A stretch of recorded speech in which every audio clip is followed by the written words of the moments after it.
Madison, and I'm 19 years old. I go to college at North Hennepin Community College, and I recently decided that I wanted to be a preschool or kindergarten teacher in the future. When I was deciding what I might want to be in the future, I was trying to think of what I love to do. I was thinking for a while about working at a daycare in the future, but I wanted to try it out and see if it would be a good fit for me. I ended up volunteering at a daycare over the summer. It was a lot of fun playing with the kids, but it was also really hard work.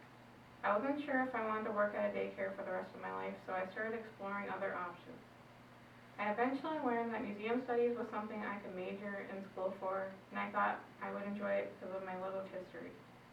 So I planned on doing that as my job in the future, but was still looking out for any other job ideas that might catch my interest. I even job shadowed a curator at a museum and helped her organize old photos and help plan what to put in their new exhibit. We went through old magazines and put sticky notes next to things that could work in the exhibit. After that, I toured a couple of colleges and had originally planned on going to Concordia in Moorhead because they specifically had museum studies as a major. But I decided to get my generals done first before I went there because it's expensive. While I was doing my generals though, my mom suggested that maybe I would want to be a teacher. I had never really thought about it before then, so I wasn't sure. I ended up thinking about it more and thought that I might actually enjoy doing that. It would be a very fulfilling job because I like kids and how energetic they are. I could be a part of helping them learn and grow into the adults they would be someday. It would make me really happy to know that I had a small part in helping them grow. They have unlimited potential, and with a good teacher, they can learn a lot and go far.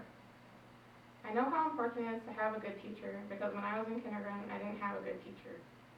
She didn't teach us anything and was impatient with the students.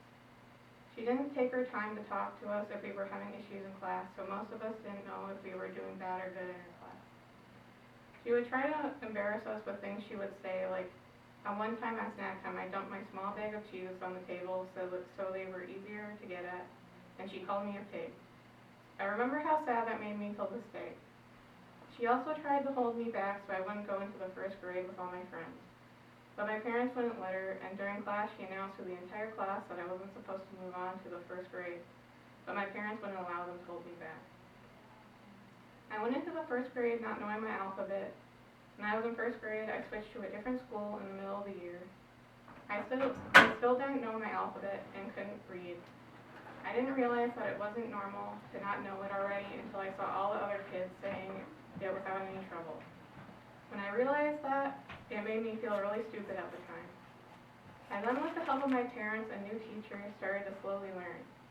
For a while, I didn't really like reading because it was very difficult for me, but in third grade, I started to enjoy reading and the way a good book could seemingly transport you to a different time or place. It was like one day my mind just decided that I liked to read, and I don't really remember what caused me to realize that, but after that day, I started to read different genres of books, and I still love to read to this day. It's probably because I had so many people teaching me and cheering me on that I developed that love of reading. The time it took me to catch up with everything I was behind on caused me to feel stupid with how long it was taking me. I still feel stupid sometimes when I don't understand something that everyone else seems to understand. I wouldn't say that going to my first school was the best experience I've ever had, but I wouldn't change it because if I did, then I wouldn't have met some of the friends that I still have till this day. And I might have not decided to become a teacher. It was an experience that I will probably remember for the rest of my life, even though I was so young when it happened. It just goes to show how big of an impact it had on me, and how big of an impact it might have on another child. As a teacher in the future, I will be patient with the kids because everyone learns at their own pace, and I will help them if they need me. I am starting to look at schools again to see if there are any others I might like better, but Concordia is still an option. I would like to eventually be able to job shadow a preschool or kindergarten teacher to learn more about what they do on a daily basis and their style of teaching the kids. I think that it would be a very interesting experience and would help me learn how to teach the kids better in the future. I hope that I become a teacher that the children can depend on, and I hope that I can make learning fun and make school a wonderful experience for them. Thank you all for coming.